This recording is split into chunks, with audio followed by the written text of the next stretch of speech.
No gold is not in her. She's a diamond.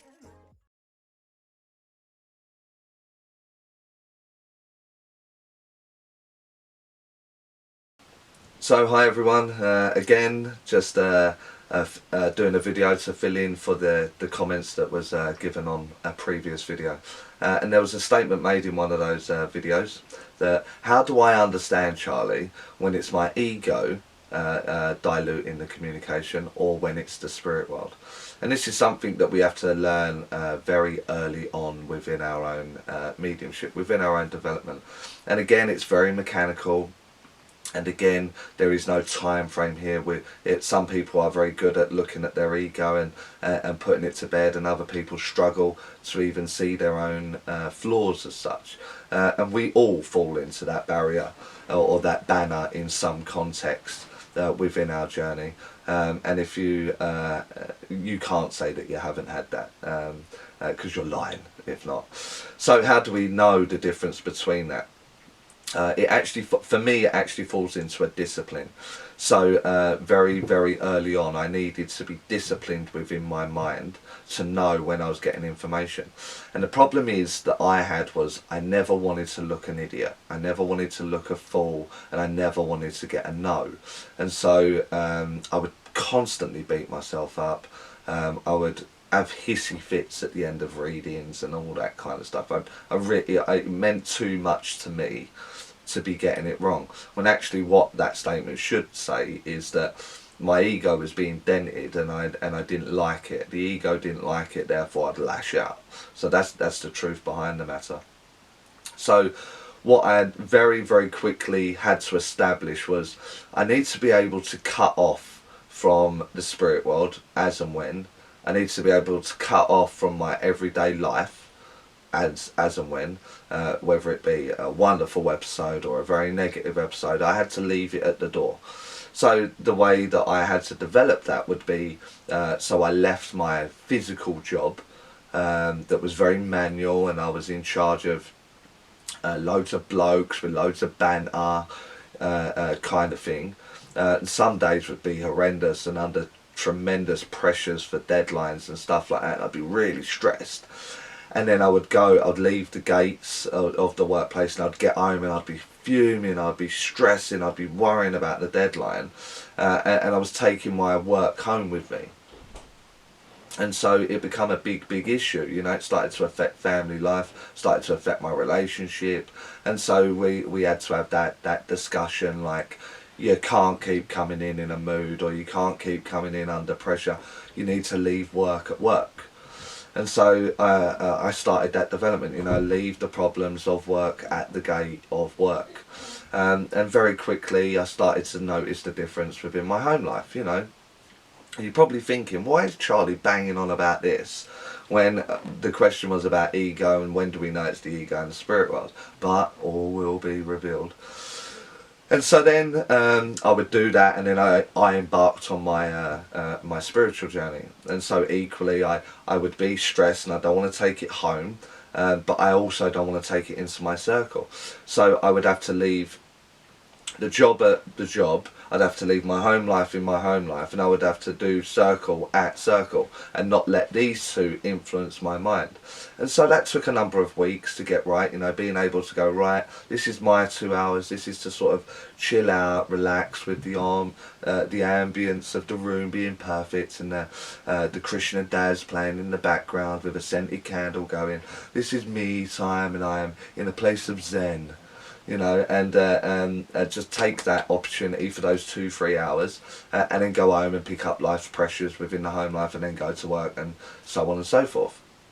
This gave me a discipline now, and so I learned very quickly how to keep them all separate and keep them all in their place, and don't let it impact my everyday life. And so then I realised, you know what, I need to do that within the communication.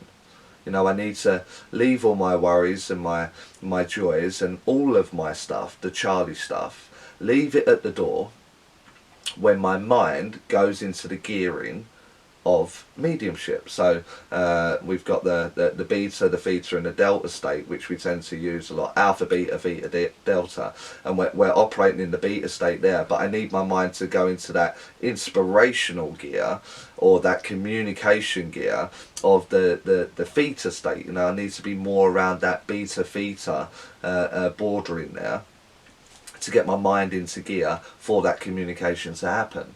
But I don't need that diluted by going into the theta state and then going, oh God, I've got to meet that deadline tomorrow at work, drawing my mind straight back to the beta. So I needed that discipline. And so I decided that I'm going to start from scratch with my development. I'm going to just write off everything I've already learned. I'm going to put it all in a box and just leave it there. And I'm going to try this way of working, that the moment I go, right, let's do a practice reading, I move my mind, I take the breath and I move it into that theta state. Whatever comes into my mind, I'm going to speak. And whatever that information is, I'm going to try and present it in the best way that I can. And then the moment I stop, my thoughts become my own, and then the pressures and whatever can be Charlie again. And within 2-3 weeks I noticed a marked improvement, that I wasn't just getting 1 in 10 statements correct. It was more like 3, 4, 5 statements in 10 correct. So obviously within the results I was like, this is it. I found something here. Let's work on this. And the more and more I practiced it, the more and more my accuracy was picking up. The evidence that was coming through, I was learning how to present better, but I also knew that it was in my mind, therefore I have to discuss it.